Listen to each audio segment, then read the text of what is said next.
Apa sih definisi bahagia? Consistency is hard when no one is clapping for you. Trauma itu sebenarnya pilihan. Dan aku pernah di tahap itu, selalu membandingkan diriku sendiri dengan pencapaian orang. Halo semuanya, kembali lagi di podcast Suara Berkelas by Sekelas. Aku Bilal Faranov dan my brother Agus Leo Halim bakal menemani kalian mungkin selama 1 jam ke depan untuk kita sama-sama upgrade diri bareng. Dan aku mau appreciate banget untuk teman-teman yang udah follow Sekelas karena per hari ini kita udah mencapai 200.000 follower. Thank you guys. Dari Luar 0 biasa. follower loh, dari 0 follower kita bersama kalian 5 episode dan udah 200.000 follower. Aku appreciate banget.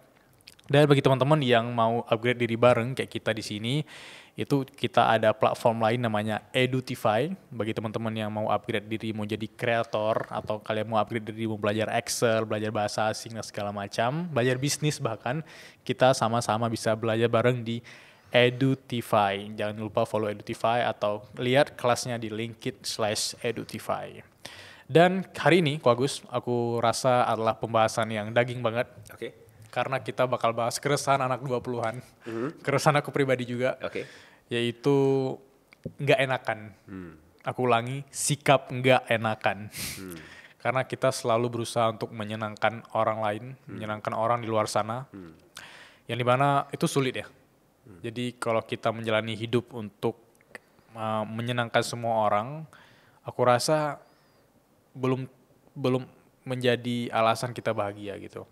Menurut Ko Agus nih, yang mungkin udah mengalami fase itu, apakah dengan kita terus menjalani hidup dan ingin menyenangkan orang lain, sehingga kita punya sikap nggak enakan, walaupun kita nggak senang nih apa yang kita lakuin, asal orang-orang itu senang, apakah kita bisa bahagia dengan menjalani hidup seperti itu? Ya pertama mungkin yang harus kita coba sefrekuensi dulu, apa sih definisi bahagia gitu ya. Karena kalau misalkan definisi bahagianya kita berbeda ya susah ngomonginnya. Kalau aku paling generik lah, definisi bahagia aku adalah kita tuh bisa konten, bisa menerima aman dengan kondisi kita sekarang. Jadi itu buat aku itu satu.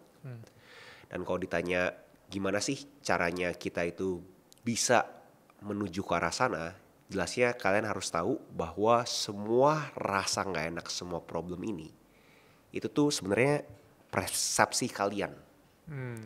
Kalau misalkan kita ngomongin dunia ini netral, udah cuma ada diri kalian doang. Aku ngobrol sama kamu kasih aku respon balik, ya tapi aku sendiri kan, kamu sendiri. Tapi kita berkomunikasi gitu. So fakta bahwa kita itu bisa mempunyai kedewasaan, bahwa kita tahu bahwa kita tuh sendirian, itu menurut aku adalah poin satunya dulu. Nah dari sana baru kita kebayang nih, oke, gue sendirian. Semua problem masalah ini adalah suatu persepsi terhadap gue ngeliat dunia seperti apa. Dari sana coba pikirin motivasi secara intrinsik kalian apa. Hal yang kalian ingin lakukan terlepas kalian itu mempunyai hubungan dengan orang lain. Menurut aku itu yang harus kalian kejar. Karena kalau misalnya kalian kejar itu seperti yang kamu bilang bahwa kita mencoba melakukan aktivitas yang memuaskan orang lain, tapi kita sendiri pun bukan sesuatu yang kita ingin lakukan, itu recipe for disaster. Dimana pasti orang berasa, anjir, gue udah ngelakuin ini semua, goalnya udah selesai, tapi kok gue berasa gue masih belum dapet ya kebahagiaan itu ya. Nah itu problemnya gitu. Karena menurut Bilal per hari ini juga banyak orang yang terus menjalani hidup itu sebenarnya mereka nggak nyaman ngelakuin itu. Contoh paling sederhana yaitu kalau aku beli baju ya. Jadi aku beli baju itu hanya karena ingin dianggap keren sama orang-orang yang aku rasa mereka pakai baju itu keren gitu. Jadi aku beli baju keren padahal aku belum mampu dan aku menunggu feedback dari mereka gitu. Yeah. Tunggu dipuji keren. Tapi ketika momen itu nggak ada, kita malah kecewa dengan diri sendiri kan. Jadi menurut aku cara paling ampuh untuk tidak kecewa dengan tidak menggantungkan ekspektasi pada apapun dan pada siapapun. Dan per hari ini itu merupakan keresahan anak 20-an gitu. Dan menurut Bilal itu cara paling ampuh yaitu dengan kita tetap menjadi diri sendiri gitu. Dan untuk menjadi diri sendiri, kita kan harus menerima dulu nih siapa diri kita sekarang. Ini pertanyaan yang mungkin mewakili teman-teman di luar sana, yaitu banyak dari mereka tuh belum bisa menerima diri mereka sendiri nih. Langkah simple yang aku rasa Ko Agus kayak udah di tahap itu, langkah simple yang bikin kita tuh udah bisa menerima diri sendiri itu apa sih? Itu menarik tuh pas kamu bilangin kamu tuh mencoba membeli barang dan untuk mendapatkan validasi secara eksternal. tapi kamu nggak dapetin kan. Nggak. Tapi aku punya pendapat di mana kamu dapetin pun kamu berasa oh udah nih, Udah. gini doang nih ternyata.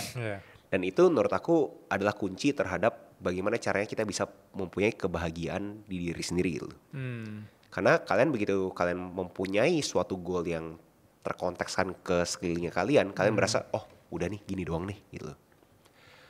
Dan menurut aku untuk kalian benar-benar bisa mencapai tanda kutip kebahagiaan, kalian tuh harus bisa punya kontribusi. I see.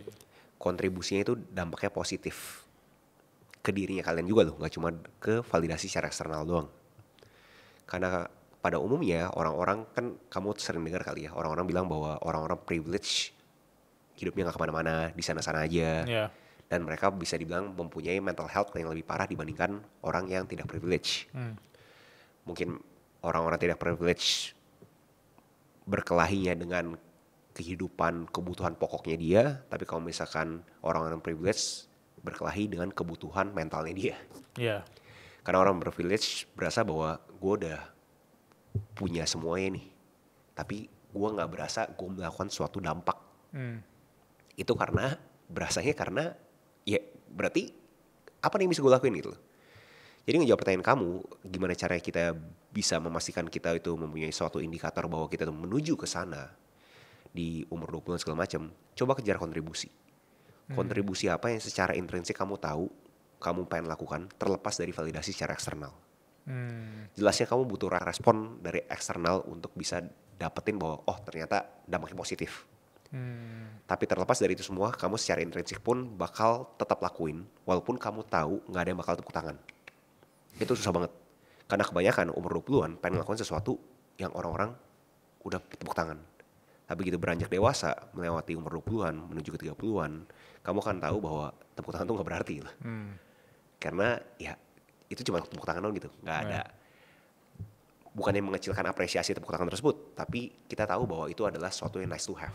Must to have-nya adalah kebutuhan intrinsiknya kita. Consistency is hard when no one is clapping for you. Jadi kayak ada orang yang mau ngelakuin sesuatu yang bikin mereka konsisten. Mungkin kalau di konteksnya aku dan Ko Agus yang kita itu ingin berkontribusi di dunia edukasi kreatif di Indonesia, terutama dalam konteksnya kreatif. Dan kita tuh sulit konsisten mungkin ketika kita berharap bahwa diapresiasi, wah Agus Leo Halim keren nih, bisa bikin konten-konten edukasi segala macam. Itu bisa kita berhenti di tengah jalan kalau kita nggak ada yang apresiasi kan. Tapi kalau kita bisa konsisten, kita tahu goalsnya apa, kita tahu titik yang dimana bikin kita semangat itu apa. Aku yakin setiap orang yang punya titik atau jalan yang menghadapi proses sabar ini, mereka bisa mencapai tujuannya. Aku yakin sekuat itu gitu. Setuju banget sih. Tapi konteksnya yang Agus ngomongin privilege dan non-privilege tadi itu justru lebih ribet kalau kita ngomongin orang-orang yang sebenarnya punya trauma di masa lalu. Orang-orang yang punya trauma di masa lalu itu sebenarnya punya hambatan besar untuk mereka itu bisa berkembang kok. Karena aku punya salah satu teman aku yang dia udah punya privilege. Tapi dia juga mau keluar dari privilege tersebut, dia mau cari tantangan baru, dia mau berkembang. Tapi yang bikin dia terhambat yaitu trauma di masa lalu. Tapi dia nggak mau cerita traumanya. Tapi dia bilang, aku nggak bisa gini karena aku ada trauma ini gitu. Menurut Agus, apakah trauma itu menjadi jebakan atau jadi penghambat? Atau trauma itu bisa kita hilangkan dan kita bisa melangkah ke fase baru? Ya itu kalau ngomongin trauma ya, ini mungkin agak terkesan agak negatif ya. Tapi kalau misalkan di satu buku namanya itu The Courage to be Disliked, itu ada buku yang ngomongin terhadap trauma.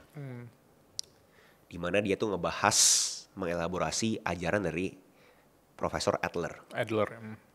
Dimana ada jargonnya sendiri, Adlerian Psychology. Dimana dia argue, trauma itu sebenarnya pilihan. Dimana dia bilang, kita punya masa depan, itu tuh gak ada hubungan sama masa lalunya kita. Kita punya masa depan berkorelasi linear dengan masa sekarangnya kita. Kalau kita pikir sangat masuk di akal kan, bahwa masa lalu ya masa lalu kan gitu kan. Itu titik yang udah terjadi gitu kan. Tapi kan entah gimana caranya kita sebagai manusia mempunyai kecenderungan untuk nggak pengen terima kesakitan. Which is itu menurut aku sangat umum lah. Siapa sih mau terlihat tolol dan bego? pasti nggak ada yang mau kan ya. Makanya mereka akan merasionalkan apapun untuk memastikan mereka itu nggak jalan. Membuat bahwa diri mereka itu emang gue nggak bisa karena masa lalu gue punya trauma gitu. Tapi saat kita bisa ngeflip lagi bahwa bukan masa lalu tapi masa depan. Jadi sebelum itu sekarang sama masa lalu. Masa lalunya di pivot. Jadi masa depan. Jadi sama masa depan sama masa sekarang. Nah itu saatnya dimana orang itu bisa berkembang. Dan itu kenapa juga si atlet Lian klaim bilang bahwa trauma itu pilihan. Itu tuh sebenarnya cuma ada di otaknya kalian doang gitu loh. Dan kalian bisa memilih untuk move on dari trauma tersebut. Aku tahu terkesan sangat susah banget pastinya, terutama kalau misalnya di sini yang dengar kita pertama kali masih berasa, lu asbun bro, gue trauma segala macam, gue punya pas kecil diginin segala macam, aku paham gitu. Tapi kita harus sadar juga, oke, itu punya narasi terhadap lu dimarahin segala macam, lu punya traumatik itu fungsinya apa sekarang? Merasionalkan untuk lu kagak ngapa-ngapain. Berarti lu kagak mau ngapa-ngapain, ya udah terima aja, terima narasi tersebut itu. Tapi kalau misalnya di sini dengerin kita atau nonton kita dan pengen untuk berkembang, tapi berasa masa lalunya itu selalu neken dia, saatnya let go gitu. Saatnya pivot bukan masa lalu masa sekarang, tapi masa sekarang masa depan. Karena per hari ini itu yang menghambat orang-orang untuk maju itu adalah alasan mereka itu nggak bisa berkembang, jadi nggak sekedar trauma, tapi mereka terus mencari alasan. Jadi kayak orang main, misalnya orang main ski di salju, itu kalau orang mau mencapai tujuan dan dia tahu ada peluang, dia fokusnya ke jalanan tadi kan yang sempit. Tapi kalau orang yang tadi mungkin ada trauma, mereka fokusnya ke pepohonan yang terlalu banyak tadi. Jadi kalau mereka mau jalan, mereka mikirnya ketabrak nggak ya? Padahal kan there is a way kan. Yep. Dan aku rasa per hari ini nggak semua orang bisa melawan trauma itu. Tapi kok yang mungkin kok pernah ngerasain ini nggak? Ini sekedar intermezzo aja. Jadi kalau kita lagi merenung tuh sendiri, kita pikirnya kan masa lalu atau masa depan kan. Yeah. Kesalahan anak-anak 20-an yang aku juga pernah ngerasain itu, yaitu kita benar-benar nggak being in the present. Yeah. Kita mungkin lagi main HP nih. Tapi ketika kita merenung, kita mikirin trauma masa lalu gitu. Yeah. 5 menit kemudian kita mikirin nanti siang makan apa, nanti malam makan apa gitu. Yeah. Kita nggak benar-benar menghargai sekarang. Mungkin bilang nggak menghargai momen lagi ngomong sama Ko Agus gitu. Dan itu terjadi di semua orang. Dan mungkin dalam konteksnya trauma tadi, dalam 24 jam mungkin ada orang yang ngabisin waktu mikirnya tuh 5 jam untuk trauma. Dan itu makanya yang meledak stres kan. Dan menurut Ko Agus, apakah proses trauma atau stres tadi itu yang bikin orang-orang itu terus takut gitu untuk memulai bisnis mungkin, atau takut untuk bikin konten, atau banyak takutnya karena mereka mikir aduh apa kata orang ya, trauma aku apakah bikin aku nggak berkembang ya. Gimana menurut Agus? Menurut aku kalau misalnya kalian masih kagak bisa melepaskan kata trauma dari hidupnya kalian, menurut aku cara lainnya adalah kalian masking trauma tersebut untuk jadi kata-kata yang positif. Aku yakin mayoritas pernah lah dengar cerita-cerita hero, mungkin Spider-Man, manusia laba-laba, siapapun itu, pasti ada kan mereka traumanya kan. Tapi traumanya mereka itu, mereka bungkus jadi positif untuk jadi motivasi mereka gerak gitu. So jadi menurut aku salah satu kebiasaan yang harus kalian bangun adalah setiap kali kalian teringat sama trauma atau stres ini, jangan lihat itu sebagai sesuatu yang negatif.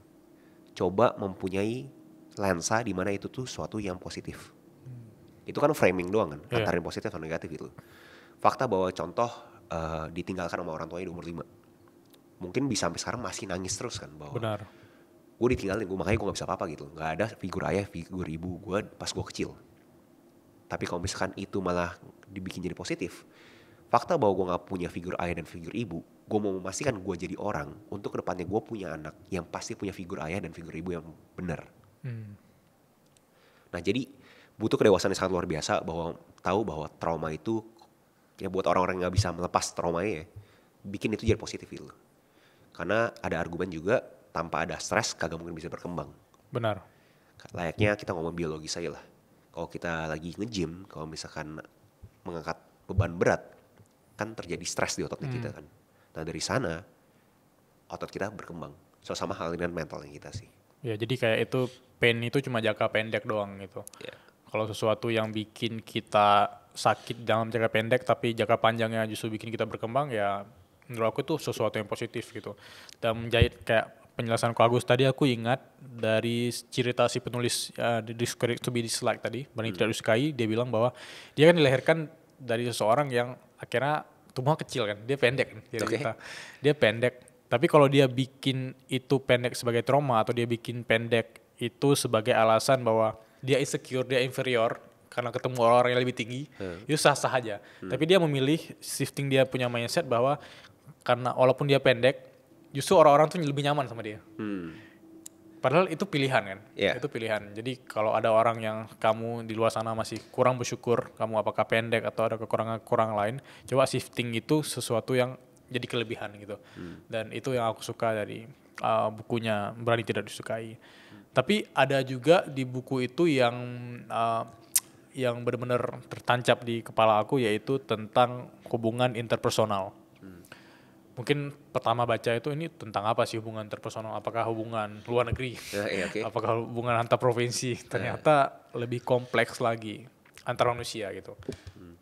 Ada yang Agus ingat nggak dari buku itu tentang hubungan interpersonal?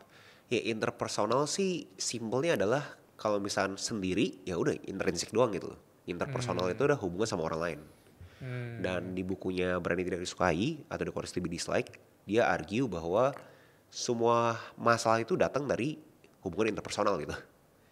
Kalau misalnya lu kagak mau ada masalah, ya lu sendirian. Iya. So relevansinya apa buat Berani Tidak Disukai? Buat kalian tahu bahwa semua problem yang terjadi, semua hal-hal yang tidak diinginkan, itu pasti karena terjadinya ada orang lain, ada subjek lain. Nah kita punya tantangan adalah dengan udah tahu kenyataannya ada interpersonal relationship ini, gimana caranya kita mitigasi. Dimana di buku tersebut elaborasi lebih panjang lagi terhadap namanya separation of tasks. Yes. Dimana bahasa Indonesia mungkin agak susah ya, dimana task itu kan tugas, separation itu kan membelah gitu kan, membelah pembagian tugas. Dimana dikasih tahu, lu harus bisa bagi tugas itu. Bagi tugas lu adalah kalau misalnya lu pengen tanda kutip bahagia, lu pengen bisa mempunyai kontribusi, bisa mempunyai suatu dampak positif, lu pastiin tugasnya lu itu ngelihat sesuatu yang sangat objektif. Jangan lihat subjeknya, jangan lihat interpersonal relationship-nya. Karena lu harus tahu objektifnya lu apa nih. Nah dari sana, dari interpersonal relationship-nya kalian udah tanda kutip abaikan, kalian fokus ke goal tersebut. Bagi tugas lagi, bahwa bukan lu punya tugas untuk menyenangkan subjeknya. Contoh lebih konkretnya adalah kalau misalkan kita lagi di suatu perusahaan, udah jelas ada orang yang tanda kutip tidak mempunyai performa tinggi. Kalau misalkan aku nggak punya separation of tasks, aku pasti mikir, oh yaudah, aku tetap pada umumnya jalan gitu. Tapi karena aku tahu goalnya apa yang harus dicapai, jadi mau kagak mau aku harus tegur. Nah tegur kolega itu bukan sesuatu yang gampang tuh. Dan gak banyak orang juga bisa ngelakuin itu. Makanya ada orang yang cuma jadi staff, ada yang bisa jadi manajer kan. Ada juga yang bisa jadi leader kan. Nah dari sana kita harus tahu gimana caranya ngomong sama orang tersebut kan. Tapi orang tersebut pun mau kita ngomong gimana pun, pasti persepsinya itu pasti jelek. Siapa sih mau dimarahin? Gak ada satupun manusia yang mau terlihat bego gitu. Rasa tahu bahwa kita itu performa jelas pasti gak enak kan. Nah dari sana itu adalah contoh konkret yang paling ya aku rasa semua orang bisa relate gitu. Saat kalian tidak perform dan orang itu tetap memaksa kalian untuk perform, itu tuh berarti mereka tuh lagi melaksanakan mereka punya separation of tasks. Karena mereka itu tanda kutip gak peduli sama lu punya subjective opinion gitu. Ini kenyataannya udah seobjektif mungkin tidak terjadi dan lu lakuin gitu. So itu menurut aku, buat aku sih sangat mind blown banget ya. Terutama kalau misalnya kamu bilang tadi konteks yang umur 20-an, Gen Z, yang sekarang masih berasa bahwa bingung banget gue harus kayak gimana untuk menghilangkan rasa kagak enaknya gue, separation of task. Tahu bahwa semua problem itu datang dari interpersonal relationship. Karena ada orang lain, makanya ada problem. Dari sana, lo harus tahu gimana caranya lo bisa mitigasi si interpersonal relationship ini, which is dengan separation of task. Dan yang aku suka banget dari penjelasan Kogos tadi itu relate dengan konteks yang umum ya. Jadi misalnya kalau kita ini di hubungan interpersonal jangan cuma ngelihat dari sisi egoisme kita sebagai individu. Tapi kalau dalam konteks luas, apalagi dalam konteks perusahaan, teguran tadi bisa aja sebagai bentuk suportif kita dengan sesama rekan kerja, atau apakah ke atasan atau atasan ke bawahan gitu. Jadi ada orang yang mungkin belum terlalu dewasa atau belum open-minded sama sesuatu yang bentuknya teguran, itu kan mereka bisa aja ngelihat itu sebagai sesuatu yang sisi negatif ya. Tapi kalau kita udah open-minded atau kita dalam konteks ngelihat sesuatu itu sebagai proses belajar, aku yakin teguran, apalagi dalam konteksnya positif, dorongan untuk kita berkembang, itu adalah sesuatu yang benar-benar menjadi penyemangat gitu, menjadi suntikan bahwa oh ya kita lagi down, jadi let's go up gitu. Iya, nggak banyak orang bisa telanjangin teguran. Menurut aku juga itu ada sesuatu yang kalian itu berani dari sukanya itu dalam konteks nggak cuma kalian itu yang output, inputnya juga. Berani untuk dimarahin. Ya, berani untuk dimarahin. Gimana kalian harus bisa teguran tersebut itu kalian telanjangin. Core-nya apa sih? Karena asumsi jelasnya kalian harus lihat orangnya lah ya. Orangnya itu kalian merasa kalian bisa percaya sama orang atau kagak. Orang itu kalian merasa orang itu mempunyai aspirasi untuk berkembang atau kagak. Kalau misalnya orangnya sangat subjektif ya jangan dengerin gitu. Tapi aku asumsi sekarang semua itu sefrekuensi, emang mau berkembang semua. Kalau misalnya semua mau berkembang semua, begitu ada stres di mana ada terjadi teguran tersebut, gimana cara kita bisa telanjangin itu? Core-nya apa sih yang tadi diomongin dia itu? Dan menurut aku itu butuh kedewasaan tinggi sih untuk bisa telanjangin itu sih. Aku masih tertarik ngomongin hubungan interpersonal sedikit ya. Jadi selama ini kan mungkin teman-teman 20-an relate ya. Selama ini orang-orang yang ngomongin hubungan interpersonal itu sebenarnya mereka kalau mau berkembang, mereka punya rasa insecure, mereka punya rasa inferior karena selalu membandingkan diri mereka dengan orang lain gitu. Dan aku pernah di tahap itu, selalu membandingkan diriku sendiri dengan pencapaian orang. Tapi along the way, semakin aku belajar, aku sekarang lebih insecure ketika aku membandingkan diriku sekarang dengan diriku di versi yang terbaik gitu. Dan aku dapatin di buku itu juga. What do I mean by this? Ketika aku ngelihat diriku sekarang kan masih biasa-biasa aja. Versi terbaik si Bilal ini kan pingin seperti ini gitu. Aku insecure karena aku belum mencapai itu gitu. Tapi itu insecure yang positif, yang dimana untuk mencapai ke sana kan kita harus upgrade diri. Untuk mencapai ke sana kita harus belajar gitu. Dan aku rasa kalau teman-teman di luar sana yang nonton podcast ini, daripada ngabisin waktu untuk membandingkan diri kamu dengan orang lain, mending kamu membandingkan diri kamu sekarang dengan goals kamu gitu. Dengan versi terbaik kamu. Dan itu yang aku bilang tadi, hubungan interpersonal nggak hanya dilihat dari sisi yang negatif. Kalau kita jahit lagi bisa aja sisi yang positif, atau membandingkan diri dengan orang lain sebagai inspirasi gitu untuk berkembang, sebagai motivasi untuk kamu juga bisa maju bahkan lebih dari mereka gitu.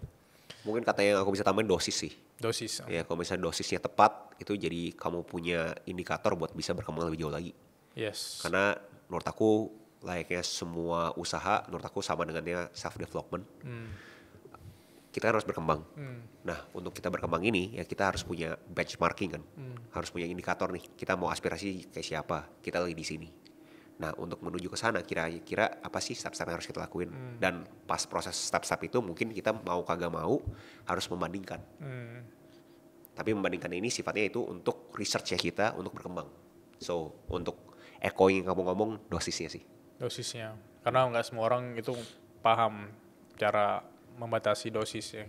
Bisa jadi terlalu berlebihan sehingga dia malah merusak diri sendiri. Ke distorsi kayak ini orang hebat banget, kejauhan lah buat gue gitu. Akhirnya malah nggak mau gerak gitu kan. Iya, toxic ke diri sendiri gitu. Tadi aku juga tangkap kalau Agus ngejelasin separation of tasks ya. Dan separation of tasks itu kan sebenarnya bikin kita tuh punya hubungan yang lebih sehat dan lebih kuat dengan orang-orang di sekitar kita gitu. Dan manfaatnya gitu kita bisa lebih menikmati hidup gitu. Kenapa kita bisa menikmati hidup? Karena tuh kita bisa mengendalikan apa yang seharusnya kita kendalikan gitu. Banyak orang-orang yang selalu memaksa sesuatu padahal mereka tuh nggak bisa mengendalikan hal tersebut. Itu yang aku rasa nggak bisa mengerti apa separation of task. Contoh paling sederhana, dia ada kerjaan A, kita udah ngerjain kerjaan B. Karena kita ngerasa dia nggak perform, kita malah ngecaplok kerjaan dia dan kita mau ngebantu dia, padahal itu bukan task kita, bukan tugas kita. Terlalu berlebihan seperti itu juga bisa bikin kita kan overwhelm, kita kayak juga capek sendiri gitu dan menyerah di tengah jalan. Dan itu gak gampang sih. Jadi orang-orang seperti yang barusan ngomong-ngomong harus punya mental untuk berani tidak disukai sama orang yang kagak perform tersebut kan. Kayak ayo dong gitu loh. Kalau selalu kayak gini terus kita gak berkembang gitu loh. Jadi menurut aku sih pertama jelasnya harus frekuensi dulu. Karena kalau misalnya ngomongin verbal, semua orang kalau ditanya mau berkembang gak? Ya pasti mau lah, siapa sih gak mau kan. Tapi kan harus frekuensi dulu. Lu tahu kan kalau misalnya berkembang itu ada kesakitan nih. Ada stres nih. Lu siap ya gitu. Kalau misalnya itu udah at least secara verbal udah ngomong, menurut aku kamu harus bisa menerapkan separation of task ke semua aspek hidup kamu. Makanya dibilangin berani tidak disukai. Dan aku ingat juga satu separation of task dari buku itu, contohnya paling sederhana sih. Mungkin ini agak negatif bagi sebagian orang, yaitu kita kan punya tugas masing-masing di hidup ini. Paling sederhana, gak semua keinginan orang tua itu bisa diwujudkan oleh anaknya gitu. Jadi misalnya orang tua itu pengen anaknya masuk ke abdi negara atau PNS segala macam. Si anak itu nggak mampu segala macam dan dia nggak punya passion atau ketertarikan di sana. Itu sebenarnya ngomongin separation of task loh. Sebenarnya anak itu punya impian atau keinginan di tempat lain. Sebenarnya orang tua tuh nggak harus memaksa atau anaknya mengikuti kemauan orang tua kan. Karena itu adalah keinginan mereka, itu adalah task mereka dan orang tua nggak bisa mencampuri itu. Dan aku ingat banget bagian separation of task itu. Aku cuma bisa iya dong gitu sih. Karena aku seorang tua kan. Mau kagak mau sih itu kan karena kita ngomongin keinginan anak kan kita harus tahu dulu anaknya itu rasional atau nggak rasional. Tapi kalau menurut aku udah ada rasionalnya, sebagai orang tua kita punya kewajiban adalah memastikan anak kita mempunyai segala alat untuk memastikan dia bisa sukses. As long dia rasional, bukan sesuatu yang subjektif. Oh gue mau A ya harus A. Itu kan berarti kan subjektif banget gitu. Tapi kalau misalnya udah objektif banget, udah bener rasional, sebagai orang tua harus fully support sih menurut aku. Karena kembali lagi setiap kita ini kan personal ya. Dan personality itu kan pilihan nih. Kita ngomongin personality itu pilihan. Jadi misalnya paling sederhana, karena personality itu pilihan, kita emosi kan kita yang kontrol nih. Misalnya ada orang yang ngatain di komen, ya hostnya sok tau lah segala macam. Bisa aja kalau aku baca komen kan aku emosi kan. Tapi bagaimana cara mengontrolnya kembali lagi ke kita punya personality. Cara simple dari Ko Agus nih, mungkin Ko Agus juga pernah ngerasain hal yang sama. Cara kita nge-tackle atau kita meminimalisir emosi ketika melihat sesuatu yang bikin kita geram itu gimana?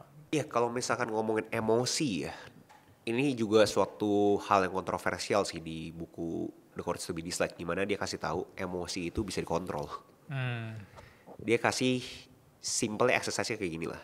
Kita kalau misalkan aku sama kamu lagi berantem nih, aku bete banget sama kamu gitu kan, aku marah-marahin kamu, aku maki-maki kamu gitu kan. Terus mendadak ada Bill Gates datang, Elon Musk datang ke sini gitu kan. Awalnya langsung berubah kan kayak, halo Pak, ya apa kabar, mau kopi gak gitu kan ya. Konteksnya adalah ternyata kita tuh bisa memilih emosinya kita. Karena kan situasi tersebut yang bikin kita kayak kita marah emosional kan ya. Tapi begitu ada subjek lain, ada situasi lain, kalian bisa langsung berubah 180 derajat kan. So itu argumennya dia terhadap gimana caranya kita bisa mengontrol emosi. Kita harus tahu emosi itu bisa dipilih. Itu menurut aku sih powerful banget sih.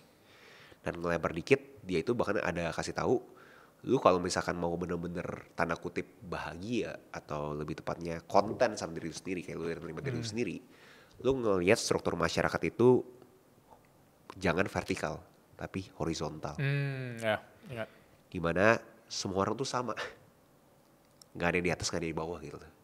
Itu buat aku insightful banget sih, buat berasa bahwa ternyata emang kalau misalnya kita lihat semua bukan hierarki tapi lihatnya horizontal, semua orang sama gitu. Kayak mau apa yang mau dipermasalahin gitu kan. So itu buat aku sangat insightful sih. Yang ngomongin horizontal dan vertikal ini paling sederhana, misalnya kamu, let's say kamu ada jabatan, kamu gubernur lah. Tiba-tiba ada orang yang nggak lewatin kamu tapi nggak bapak gitu. Jadi kan merasa kayak ini orang tahu aku gubernur nggak sih? Tapi dalam pakai mindset kayak horizontal vertikal ini kita kan sama-sama manusia gitu, sama manusia biasa yang kadang dia belum tentu kenal si bapak tadi gitu. Jadi dia ngelewat aja gitu. Jadi kita harus kayak buka baju kita sebagai gubernur, tapi kita adalah manusia biasa yang ya sama-sama menghargai. Yes, kita mungkin beda tapi sama.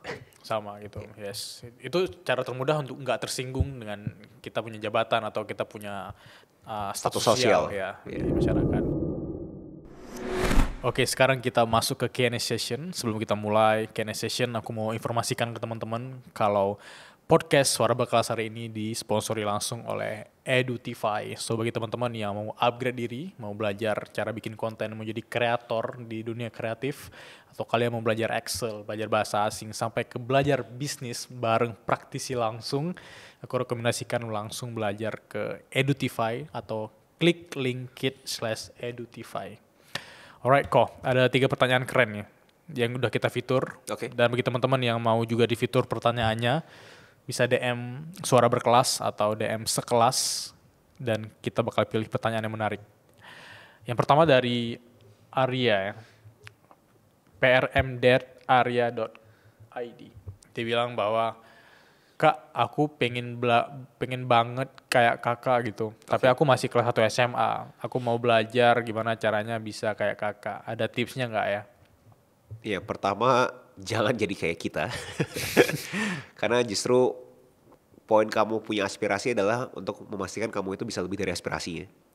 Dan kamu untuk pengen jadi seseorang, aku punya advice, ujangan adalah apakah kamu yakin kamu pengen mendapatkan stres orang juga.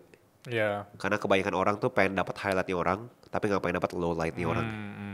Itu menurut aku kamu harus punya kedewasaan. Mungkin kelas 1 SMA mungkin agak gak kebayang kali ya. Tapi simpelnya ginilah, kalau misalnya kamu lihat kamu punya orang-orang di kelas kamu yang ujiannya selalu bagus. Asumsi dia emang muridnya pintar, berarti kan dia emang belajar gitu kan. Dan kebanyakan orang pengen angkanya bagus, tapi gak pengen belajar. Nah itu menurut aku kamu harus punya kedewasaan. Sambil kamu beranjak dewasa, gimana caranya gue memastikan ini adalah lowlight yang gue pilih. Highlight gampang dipilih, lowlight mana yang kamu mau pilih. Itu benjangan aku sih. Mungkin kalau dari Arya tadi dia ngelihatnya dari sisi mungkin wah keren nih Ko Agus, Toko Bilal udah punya podcast segala macam yang dimana bisa sharing segala macam. Mungkin ini kan kelas 1 SMA ya, kita aja mungkin waktu kelas 1 SMA tuh pingin kayak main film gitu atau pingin jadi pemain basket, pemain bola gitu. Kita ngelihatnya dari sisi orang udah capai di sana. Mungkin dari sekarang yang harus anak-anak pelajari itu gimana progres tadi kan, gimana bisa konsisten tadi. Dan itu mungkin bisa kamu pelajari, bisa baca buku atau bisa nonton podcast seperti ini, mungkin bisa sambil mindset. Tapi keren loh kalau kelas 1 SMA udah belajar, udah mikirin seperti itu, udah follow sekelas mungkin, udah follow Agus Leoli, follow Bilal atau ngikutin podcast berkelas. Ya aku appreciate banget Arya dan semoga bisa jadi orang yang lebih keren ke depannya. Pertanyaan kedua nih dari Andrike, dari Andrike 12. Andrike tanya, aku orangnya insecure, gimana sih cara kuatin mental agar bisa pede ya? Bisa pede mungkin konteks ini, mungkin pede di depan umum atau pede untuk berkarya di dunia kreatif. Jadi aku Agus dulu deh. Agak terlalu abstrak ya, aku mau tahu sih insecure-nya dalam konteks apa ya. Tapi kalau ngomongin sangat generik ya, insecure, ketidakpercayaan diri itu datang dari kompetensi. Menurut aku siapapun orang yang punya kompeten pasti harusnya mempunyai kepercayaan diri yang tinggi. Karena mereka tahu, oke gue punya kompetensi di tugas ini. Mau lu suruh gue ngapain apapun segala macam, jungkir balik segala macam apapun, gue tahu gue gak bisa ngelakuin itu. So jadi kalau ditanya gimana caranya mengasah keterampilan, mengasah kamu punya kompetensi di keterampilan tersebut itu. Kalau misalnya kamu gak punya keterampilan ya, kamu pasti gak mungkin pede lah gitu. Itu sih kalau dari aku sih. Kalau dari Bilal mungkin dari sisi kita nggak pede itu karena kita ngelihat sesuatu yang external validation tadi. Jadi kalau kita ngelihat kita pede atau enggak, kita mikirnya apa orang kata ntar. Orang mau bilang kita apa ya ntar. Atau mungkin dia pernah ngalamin trauma itu gitu. Jadi semakin bikin mereka down gitu. Makanya ada orang-orang yang kalau kita dikelilingi oleh orang-orang yang sportif, orang-orang yang bikin kita juga berkembang itu salah satu langkah yang bikin kita lebih percaya diri gitu. Iya. Dan itu juga butuh jam terbang kan, jam terbang apa ngomong di depan panggung mungkin butuh jam terbang, atau berkarya dunia kreatif seperti kita bisa lebih ngomong lebih pede seperti ini juga butuh jam terbang. Ya tapi mungkin kalau misalnya di sini bisa ngomong ke kamu bahwa iya Kak, tapi saya ada trauma gitu loh. Saya nggak punya temen. Gimana caranya saya mau berkembang gitu kan. Nah kamu bisa jawabnya gimana kalau misalnya dia balas gitu. Ya kembali lagi ke poin kayak kalau Gus ceritain tadi, itu kan pilihannya. Ada banyak di luar sana sarana untuk kita bisa berkembang. Dengan podcast bisa bikin kita berkembang. Kayak podcast juga mentor kan. Buku juga keren-keren di luar sana. Intinya sebenarnya solusi untuk kita itu bisa berkembang itu melimpah di luar sana. Kalau kata Naval kan sarana belajar melimpah, cuma kemauan kita yang langka gitu. Dan itu yang aku bisa jawab sih. Mungkin ada tambahan lagi Pak Agus. Iya, kemauan itu langka. Jadi make sure, memastikan kemauan kamu ada. Iya, kemauan ada gitu. Oke, pertanyaan ketiga nih. Dari Abdus Siluminis. Wah, namanya langka banget nih. Oke. Ada saran nggak ya untuk orang yang baru lulus SMA seperti aku? Saran bisnis ternyata. Saran bisnis untuk lulus SMA seperti aku. Oke, kalau misalnya bisnis harusnya bukan sekelas tapi seuang ya. Seuang ya. Oh iya, ada Instagram baru dari sekelas namanya Seuang. Kalian bisa belajar bisnis di sana. Iya. Kalau misalnya bisnisnya atau keuangan ya, buat anak SMA, simple deh. Menurut aku, kalian harus bisa hitung. Karena kebanyakan orang adalah kalian merasa, oh gue mau kerennya, gue mau bisa dapat omset 1 juta, 10 juta, 100 juta, 1 miliar. Tapi kalau misalkan pengeluaran kalian lebih, kalian punya pendapatan, rugi kan? Iya. Boncos kan? Dan itu menurut aku kalian harus tahu sih, buat anak SMA, nggak usah mikir COGS lah, gross margin lah, EBITDA lah, nggak usah yang aneh-aneh deh, simple, pendapatan pengeluaran, cash in, cash out. Tahu seberapa banyak yang harus kalian dapatkan untuk bisa menutupi kalian punya pengeluaran. Iya, tapi kalau anak SMA udah paham tentang emosional pengeluaran uang itu udah keren banget sih. Kayak tiba-tiba ada dapat rezeki nih dari teman atau ada kerjain project kecil-kecilan 1 juta gitu. Gimana cara 1 juta itu mau ditabung atau diinvestasikan? Kalau anak SMA udah keren banget itu. Iya, bisa 10 juta gitu kan, hebat kan. Iya, keren. Tapi make sure bahwa kalian investasi 1 juta tersebut jadi 10 juta tapi pengeluarannya sampai 11 juta. Iya. Berarti akhirnya kalian, aku nggak tahu, mungkin pay later atau malah utang online gitu, itu bahaya gitu. Itu dia 3 pertanyaan yang simple dari teman-teman kita yang rata-rata kayak nanya ini anak SMA dan masih kuliah ya. So thank you banget guys sudah nonton podcast Suara Berkelas hari ini. Aku dan Ko Agus izin pamit. Dan jangan lupa bagi teman-teman kita ada sekelas book clubs untuk teman-teman yang mau improve bareng, belajar bareng kita. Itu ada setiap bulannya yang biasanya kita lakuin di Points Mall Lebak Bulus, tepatnya di Friends with Brew Coffee Shop. Dan jangan lupa teman-teman untuk subscribe YouTube Suara Berkelas dan follow Spotify Suara Berkelas. Kita akan jumpa di pertemuan berikutnya. See you guys. Stay classy.